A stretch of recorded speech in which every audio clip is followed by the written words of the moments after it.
Welcome to Beyond the Screen, an IONOS podcast, where we share insights and tips to help you scale your business's online presence. Hosting genuine conversations with the best in the web and IT industry and exploring how the IONOS brand can help professionals and customers with their hosting and cloud issues. I'm your host, Joe Nash. Welcome to another episode of Beyond the Screen, an IONOS podcast. Joining us today is Mohammad Ossaimee, who for 20 years has been working in the IT industry across the Middle East and the USA. From Cairo to Riyadh to Michigan, Mohammad is currently a senior cloud architect at Cloudreach. He has a successful record of identifying key solution gaps, business and project impacts, and providing creative solutions to ensure delivery of projects on time and within budget, leading global IT infrastructure deployments. Today, he is here to talk about cloud security and how businesses can adapt to an ever-evolving threat. Welcome, Mohammad. Thanks so much for joining me today. How are you doing? Thank you. Pleasure is mine. I'm very excited to have you here with us today. We have, we've had a number of really interesting cybersecurity guests, but I think your experience is going to add a real new twist to this really important topic. So to dive in, we always like to ask our guests about their careers and what has brought them to the show and to this place. So can you start by telling us, a little bit about your career to date and, the kind of roles and responsibilities that you've held? As you mentioned earlier about myself, I've been in the IT field over 25 years. Yeah. And I worked in different roles, wearing different hats, working with different companies in different countries. I started as a computer engineer once I graduated, assembling PCs, selling those PCs to end users, and then moving to enterprise, building networks, then moving to network operating systems, and go to virtualization, messaging systems, and after that, moving to the cloud. Mm-hmm. Cloud is a big area and evolving, growing, and most of companies now moving to the cloud. And the most important thing for them, how to secure their environment on the cloud, because it's out of their control. There are other guys from the cloud service providers managing those environments. So the security is a big concern. Mm-hmm. And now we are not talking about how to secure access to your PC. Now we have to secure your apps, your code, your access, your identity, your data. This is a very big change. And the chances is be complicated more and more once to move. Now we move into the AI and machine language. That's another factor came to this world, to the IT world, and bring a lot of questions about how can we sure this is real, not fake, how to separate, how to control the access. That's what I do. Awesome. Perfect. Yeah, I think that's, you touched on a number of really important things there, the general modal shift from owning your infrastructure to cloud. I think the AI one's really fascinating. I imagine, have you had to deal, this is a total tangent already, but have you had to deal already with, things like people deploying like LLM driven apps and having like prompt escapes and this kind of thing? Is that a security concern that started to creep into your horizon? I'm not working deeply in the application area in development. I mean, from infrastructure and security, but I face some of those apps. Yeah. But usually, I'm looking from the outside. You have your app as X for me. My job, okay, who should access it? What is the output? Which areas that it can work? Which service that can interact with it or contact with? That's what I focus in and build my design. And sure, send it back to the customer. This environment will be secure. Perfect. So, you touched on a couple of ways that, the technology and the industry has changed throughout, your time in it. What do you think are the key shifts or the key, benchmarks that, really mark how the industry has changed in your time? That's very important question, and it's not easy to answer. But for myself, the key that moving the companies from one environment to another and keep developing, updating is data. Mm-hmm. Data is the most important thing for user, for developer, and for companies. The days that someone to send you a virus to corrupt your system is over. Now everyone trying to reach to your data. to capture them, to impersonate yourself for other things, to sell it to other entities. So this is a key factor that led companies to invest more and more in the IT field, either on their data centers or moving to the cloud or building new apps. They were upgrading their apps. And those companies have one question: how be sure that my data is secure, no one can access it, and the only authorized people can see what they should see only, not more. Right. Because you can see in the United States, we have some governance and compliance be applied, especially for healthcare, which is called HIPAA. Now in Europe, they have their own governance, the compliance, which is GDPR. No one should access those data outside the region. So no more to come, new compliance applied, new complications requesting from us to build new things to adapt with those compliance. Right. And all of them around one thing: data. Yeah, that's really, I mean, actually it's a complicated question and interesting answer. Like, I asked you what's changed in technology, but of course you mentioned piece of legislation there, GDPR, that is still relatively new. So it's not even just the technology that's changing. The legislation and compliance picture is a huge one. So you have just renewed your Microsoft certification in cybersecurity architect expert. I mean, at the time of recording, by the time this comes out, it will not be quite as recent, but it's pretty recent as of now. Firstly, congratulations, and then secondly, these achievements, these certifications, what does it take to get that certification and to be a Microsoft certified cybersecurity architect expert? For myself, certificate is just a figure that I can do this. It's not showing me like an expert. It's just I can discuss this technology with my customer. It shows to my customers that I'm capable to do this. That's why companies like Microsoft, Amazon, Google, and others keep updating their certs and forcing us to updating our cert annually. That's because new things coming to the technology, new terms, new design, new deployments that I must to be aware about all these new technology and services, and going to update my certificate is just something that proves that I'm aware about what's going on in the market. Interesting. So I guess if I were to take the viewpoint of someone who's new to the cybersecurity industry, someone who's getting their start in their career, you would recommend to them these certifications as a way to signal that they've got the knowledge necessary. Is that correct? Yeah, how to differentiate you among the others. Right. I know many people doesn't have a college degree and they are working on Google. Why? They have the knowledge and the technology plus the certs. Everyone has bachelor degree. Everyone can get a master degree. All of them are academic. But going on the real field, you need to talk about something real. That customer has a problem. Your role to give a solution to solve this problem. So with a master, with a PhD, it will not be enough. Your cert can show to the customers that you are capable to give them a solution to solve their problem. What is their problem? I have my data. How can I protect my data? How can I access my data from anywhere? Most of companies now moving from on-site to remote.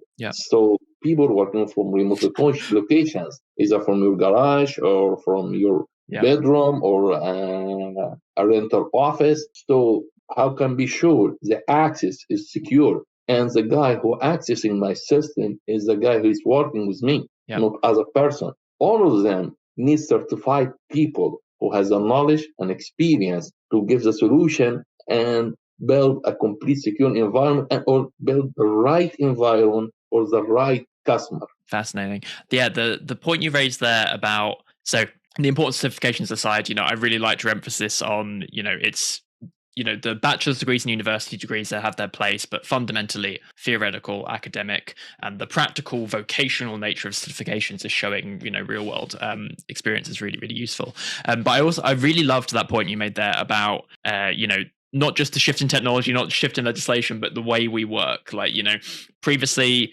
everyone's machines were in a secured office. They knew where it was. The company knew how to handle it. And now they could be anywhere. Has that impacted, architecture? Has that impacted how you design systems for your clients? The more the request is, the more to complicate the process in my design. Yeah. If we go back 10 years, very simple. We have one data center, some servers connected with back-end storage through fibers and network switches. Done. Yeah. Now you have more. You have a place to put your code. You don't need a complete server or complete laptop or computer to use it to build your code. It's just a code, publish it on the cloud. Yep. Everyone can access it. If you want to sell something, you have different websites that you build a complete website for you and start selling your products. And you have a medical record. You can work with different hospitals. You go to their portal, you check for test results, you schedule your appointments. All these data related to you. How do you ensure that there is no one else can see this data except you? That is a big concern. And this is make our design more difficult because we put many things to consider about not only the infrastructure, the components, the storage, the network, the cable. No, we're looking outside. Who can access? From where he can access, he or she, and when he or she can access. Which area you can get and what report you can retrieve. All these points we must consider in our design. But you usually get a username and password. Right. Most of the people, I'm one of them, to save my username and password in the browser. Yep. This is not a good practice. Yep. This is a very good. What will happen if your laptop will be stolen or lost? Someone will find it, crack your password, log into your browser, getting your password, and can do whatever he wants. Yeah. That is so. How can trace those activities? Sometimes when you just log into your a browser from a strange place which shouldn't be there, there is a product, a software, or monitoring tool to monitor this activity and block it. Okay, you shouldn't be here. I need to get authorization to allow you to access. All of them added to my design, which will be bigger and bigger and bigger. Complicated. That is, if I would continue, I will not finish. Yeah, ever evolving complexities. I'm very glad to hear you say that saving passwords in the browser is not a good idea, because I don't do that, and all of my friends think I'm really paranoid for not doing it. So I'm glad to see that I'm in the right there. I'll be showing them this recording. So, you mentioned a lot of, throughout our conversation so far, you've mentioned a lot of potential risks that businesses might face with their, security setup in various levels. How do businesses start to identify these risks and potential risks in their architecture? We can get an example for the airports. Okay. When they start to do the check-in, the security check-in, when a breach happens, this is the same with the business, with the enterprises, companies. When a breach happens, they look how to avoid it next time. This is the problem. Okay. It's not started, okay, I want my system to be very secure from up to down. When they have a problem, they start to invest. Sure. Okay. So it's all of the to spin that round. Businesses, it's less about identifying potential risks in their current setup and more about mitigating the risks once they happen and working out how that risk is raised and being able to move forward and have that risk corrected. Is that right? Well, you heard about Equifax or Experience, and there's a breach happening and data been stolen, and attorneys coming, getting this raise a case and to just get some compensation. Other companies jump in. Okay, how can I be out of this? How to avoid this same case for my data? I have a lot of customers. I don't lose them. I will lose my market share. So if they didn't feel there is a risk, they will not invest. Most of the companies come into their to discuss their budget. Why should I invest in this technology, which is not my core business? Why should I hire the certified people, the experienced people? Why not to offshore this unit to other third-party companies. I'll focus my core business. Most of the companies do this because, okay, I spent $1 to get them dollars. Why should I invest internally which I will not get anything from it? Yeah. But once to come to the reality that there is a breach, there is a data loss, there is some you can lose your reputation, your market share, your actual business. And that time they will change their strategy. Without this, nothing will happen. Fascinating. Yeah. It's a sad picture, but I think you're right. I think that's definitely a pattern I've observed.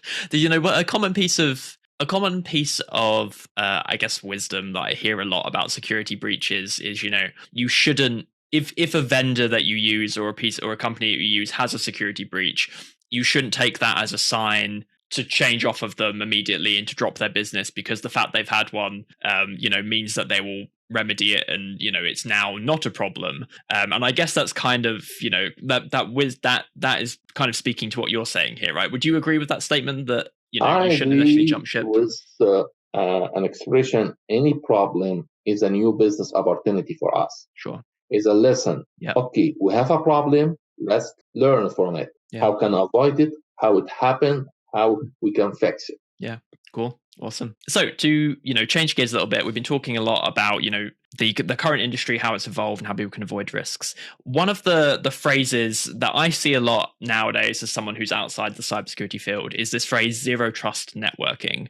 Can you, tell me a little bit about this, what it's about? And for folks who haven't heard that phrase before, what is it? Zero trust networking, in a brief for non-IT person, I will give you an example. You are working in a company, you have a username and password, you just log in and you have access to everything. Applying zero trust environment means, yes, you log in, but to access anything, you still need to request for authentication and authorization. Nothing being inherited by your login. So if you want to log into your HR, you need another credential or another way to log it in, not to use your previous login. So every step need to be checked to be known that you are who you are and this is your credential. We need to check that you really have access to this. Interesting. Okay. So that, I imagine, has various influences on, how staff are working with the network, how they're working with the resources. So from a technical standpoint, how do you as a cloud architect, structure a business's network to provide for that facility? These are different tools added to the system to apply the zero trust environment. Okay, we have multiple environments. You have an LDAP, which store your identity access, plus you have third-party multi-factor authentication. And multi-factor authentication based on what you have, who you are, what do you know. So you maybe have a token. So once to log in, and I ask you what number you have in your token. If you give them this number, that means you are the guy who has this access, not other stole this access from the real one. Yeah. Or you have a biometric like your fingerprint, your biometric eyes, or just something related to you. Where did you born? When did you marry? Who's your pet's name? Something that no one else know except you. You enter those information with your credential. That means you are the guy who should access it. But you already entered. There is another layer to check. This guy logged in this time from this location. Is this a secure location or that's a public location, like in a cafe or in an airport? So no, I can block it. This is one of the layers we use in the zero trust. Okay, you're trying to access your email. Everyone has its email on the cloud. That's not a problem. But there is a payroll. There is an other business applications that need another layer of security. So I couldn't inherit your access and just jump there. No, we need another layer to apply to be sure that you still the guy who want to access from and have the right access here. And what level of access? Do you have just to watch, to review, or to edit, or to have everything? Maybe you have a permission to delete. This is a big problem. This is the layers we added to deploy the concept of zero trust. Okay, amazing. So the next question I had, specifically related to zero trust, but I imagine it comes up a lot, is I imagine as you're installing these, as you're setting up these security precautions within a company, there is a certain level of juggling and advocacy and trying to, balance the friction to the workers with the needed precaution. How do you make the need for this and, the soften the blow of the friction that it will introduce for the workers and make it clear this is something that needs to be put in place, and get through any concerns about, I have to log in extra times and that's annoying to me as an employee? Like, how do you manage that balancing act? We can't have everything. Yeah. You can't have just one button to click and get access to everything. Yeah, that is not the right way. sure. So I know adding different layers, a firewall, something called data loss provision, IDB, IDS, all of them add a latency. Latency means I'm logging, I'm still waiting a second, 2 seconds, 10 seconds to access. That's frustrating users. Yeah. I'm talking about 1 to 10 to 1,000, the latency will increase. But at the end of the day, what is the importance? The security or the fast access? Yeah. That you must to decide which factor you want to use as a main thing to fix it. So everything comes with a price. So that's the problem. Okay, you have access to everything. Assume this is your last day. What you will do? Yeah.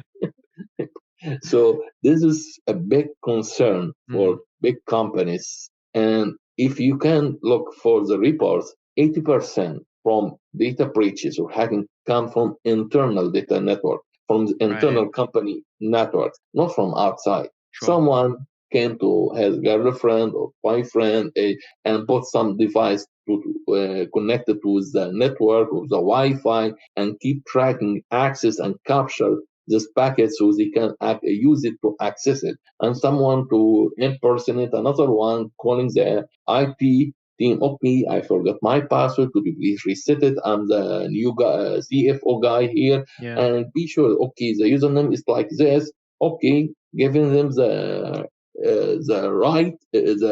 information he needs. This is the way he can access something. Right. He couldn't access it. So to apply the zero trust, it will complicate the process, but you be sure data is secure and safe. Like you go to the hospital, every time you wait until a nurse can to you, check for your blood, sugar, blood pressure, your breath, and it's just like a general which take almost 10 minutes. And okay, that's what should I do every time? You check for my temperature, blood pressure, my height. Do you have any problem? My eyes. I want to go to the doctor immediately to talk about my case, getting the right prescription, and go back to work. But the following the process can eliminate a lot of things. Yeah, that's a great metaphor. I like that a lot. That's that's very appropriate. So we've spoken a lot about, the shift to the cloud, and everyone's applications are in the cloud, and you've got a million different cloud services going on. For companies that have multiple cloud providers, or, they have, they might be using a SaaS service that, has integrates with certain security things and certain ones that don't. Do you have any recommendations for businesses in that situation to make their cloud security consistent, or to be able to have, uniform guarantees across all their different services? Actually, every cloud service provider has a tool to manage their environment and other public cloud environment. To give a tool to the customer, we know that most of the enterprise customer has more than one public cloud. Okay. Some of them has a best cost saving in storage. Other has a fast access to the apps hosted in the cloud. Other has a strong security, so you can have one management tool to manage all these environments plus your own premise data centers. It's one pane of glass. That is available in every public cloud. The competition is very high. If one cloud provides a service, the other must have it immediately. Otherwise, you will lose the market. Sure. So, what do you prefer? What is the right approach? To use one public cloud or multiple cloud? Yeah. There is no right or wrong answer, because okay, you stuck with one cloud, Later on, you find you pay a lot of money. You want to get out of this public cloud. You will pay a lot of money to retrieve your data. This is a Sure. concern, and Yeah. this is a problem because this is a business at the end of the day. Of course. So it's better to have multiple cloud. Yeah. If there is a failure happen in one of them, you still have access to the others. So you can use one of them as a backup for the other. This is an approach we suggested to our customer. You have one public cloud using for your email, for identity, another public cloud to your web apps, hosting those apps, and another one as a backup. This is the right approach. Perfect. Cool. It's great to hear. So on the complete other end of that, for smaller companies who haven't, yet got to that level of sophistication and for whom, may just be starting their journey into properly budgeting for cybersecurity, what are your tips for them getting started? Like, the small scrappy startup or just otherwise a small business that hasn't invested in this area yet, how should they get started? First, define your goals. Okay. And what do you actually need? What do you need for your business? And you can pick up one of those services on the cloud and start with. Every small and medium business need to access for a payroll or an application to sell and to buy. Like coffee shops or hosting apps that you can allow for order online. So hosting apps of the cloud, define which user can access it, who can retrieve it, define your supply chain, your store. So define your goals. What I want from the cloud. Should I put everything in the cloud? No, Sure. You don't need to do this. But start small and you can expand gradually. Yeah. The beauty of using the cloud is that it gives you this option to expand as you need. It's not like, okay, I pay for 2 servers, putting in my back end garage or any store room, a very small room to put my servers with my network, and I found later, I need another server. I need another storage to order it. It will take up to 6 to 8 weeks. Now on the cloud, it just in seconds you can expand. So start small, define what do you need exactly, and go from there. Okay, that makes a lot of sense. So, we've spoken earlier in the show about almost the inevitability of something happening and how companies wait until it happens to invest. And, something is going to happen. More or less, you should, that's an accepted fact and you should be ready for it. So on that topic, if the worst does happen and you have a security breach in some way, what should companies do about it? What should they think about as they're investigating that breach and making it known to customers? First, you must have a backup plan. Mm-hmm. What I will do if a breach happens, I should have a backup. Yep. Data stored in tapes or another public clouds that I can start my business on that. Service provider, a different place to run my business, a process you document it and follow it in these cases. So in the cybersecurity, you learn about business continuity, disaster recovery. Those are two different. Business continuity, what should I do during the failure? Disaster recovery, to recover in a different place once a failure happened. Right. So it's two concepts, two different zones. So if a breach happened, I should have this backup plan, plan B, plan C. Without it, no one can help you. Sure. Yeah, absolutely. Yeah, that makes a lot of sense. And, you spoke about the risk earlier on of, an incident has happened. What about my market share, etc.? My perception, again, being outside the industry, is that a lot of how your clients and your customers take that is down to the public response. How fast do they communicate the breach? How do they communicate their resolution, etc.? Do you have any tips for that communication part? Like, for the, here's the formal post-mortem, I guess. Very simple. First, you must to have a backup plan. Yeah. Second, you must to test it. Sure. Don't wait for a breach, then you start to check your backup plan. Yeah.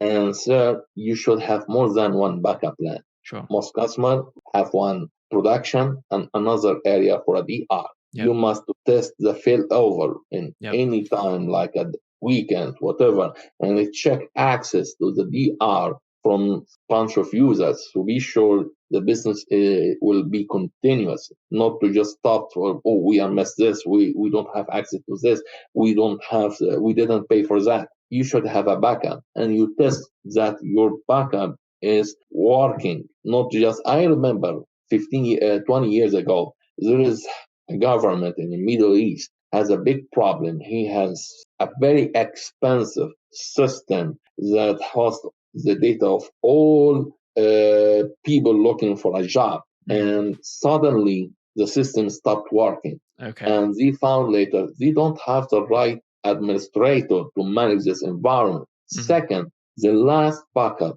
they have is 6 months before, and it's not reliable. Now we need access to our database. Okay, you don't have the right people, you don't have a backup plan. The last backup you have 6 months ago, you ask 3-4 companies to jump in and try to start your database server. That just will not work. Your data is lost. That's done. Nothing we can help you. You should have a plan. It's not a good idea. Okay, I have very expensive server with a big expensive storage and a big expensive network stretches, and later on, I don't have the right people. I don't have a backup plan to process. The last backup is 6 or 1 year, and I didn't test it yet. Yeah. So there is no solution. That makes total sense. Yeah, there's been, I can think of a couple of key incidents in the last year with certain internet SaaSes, which eventually turned out to come down to not testing their backups. So I think that's really great advice. I know another company in the Middle East too. Yeah. I have a friend that suddenly wake up and get a lot of calls. We have a problem. We couldn't access our server, and he found that has been affected by ransomware. Ransomware, very simple. It's a virus that attack your setup and encrypt all your data. And the guy will come to you, pay to me this amount to give you the key to decrypt it. Yeah. So if you don't have a backup, you will have to pay him the money that he requested, he or she, to decrypt your data and allow your business to continue. So this case is very simple. Any part, you don't have a firewall, you don't have a right process for people to access, you don't have a VPN. You try to save money, but at the end of the day, once a ransomware attacked you, you'll lose everything. Right. Perfect. Yeah, that's very well. I say it's straightforward, but very, very straight, very concrete advice and actionable advice. So as we're getting towards the end of time here, I want to round out with a couple of, questions about how you see the industry changing and how folks can get started. So to start with, what innovations do you think are coming up, in the short to midterm, let's say over the next 5 years, that are really, that you're looking forward to in cloud security? My concern, and one also I consider as an innovator for me, the AI. Okay. AI will be dominant in the upcoming 5 years. Maybe the downside for it, people will lose their jobs. Sure. Especially which is could consider be routine jobs like supply chain, HR people who just do the process of filling papers. All of them will be replaced by AI. The concern I have, it can change the whole world. It can create war because it can fake data. Someone can manipulate with it. This is a big concern, and I hope companies not to go for the election to rely completely on AI. They must use the human being. Because with the AI, a small error can change the whole setup and block you as a right resource to do your business. Yeah, no, I think that is a common answer to that question we're getting at the moment. I think it's top of everyone's mind. Like everyone's thinking about the various effects that the current AI moment will have on our industry and on our jobs. And so, from a security perspective, that's very interesting to hear. And on the other hand, so you mentioned we spoke earlier on about certifications and about the value of showing that you're up to date. How do you stay up to date with everything that's happening in security? Do you have any, books, websites, podcasts, people that you find really valuable to stay up to date on the latest developments in your industry? That's a very good question. Very hard to answer. First of all, because I work in a certain area, I'm subscribed to vendors that are giving me updates as a podcast for the new services and new technology and new subject in this IT. Second, look for the materials to read and practice to keep myself up to date. Third, the projects. Customer came to us requesting something new. Now we are talking about data center. How can I protect data center? That's we talked about it 25 years ago. Now, the concept of virtualization, very good. I can utilize more servers on one physical. We need to virtualize our data center. How to do this virtualization, how to keep the virtual environment secure and expanded. Now we move to the cloud. Moving to the cloud is a big project. People go out of the local data center paying for renting, electricity, cooling, now moving everything to the cloud, getting out of this hardware. I focus on my core business and my apps. Third, every country and every continent has a different compliance. How can I be compliant with them? Otherwise, I will lose my market. Yeah. After that, we get new terms: government cloud, sovereign cloud, data encryption, data masking, data tokenization. Everything coming to this market as a request from customer, as a broadcast, as a post in the LinkedIn and other bloggers. You look, you read, you just get for the right resource, you learn. It's not an easy way. It's a very tough way. Yeah. But this is the process I use day to day. Yeah, I think it's a great process, especially, the trying and finding projects around what you want to keep up to date with. I think that's a great recommendation.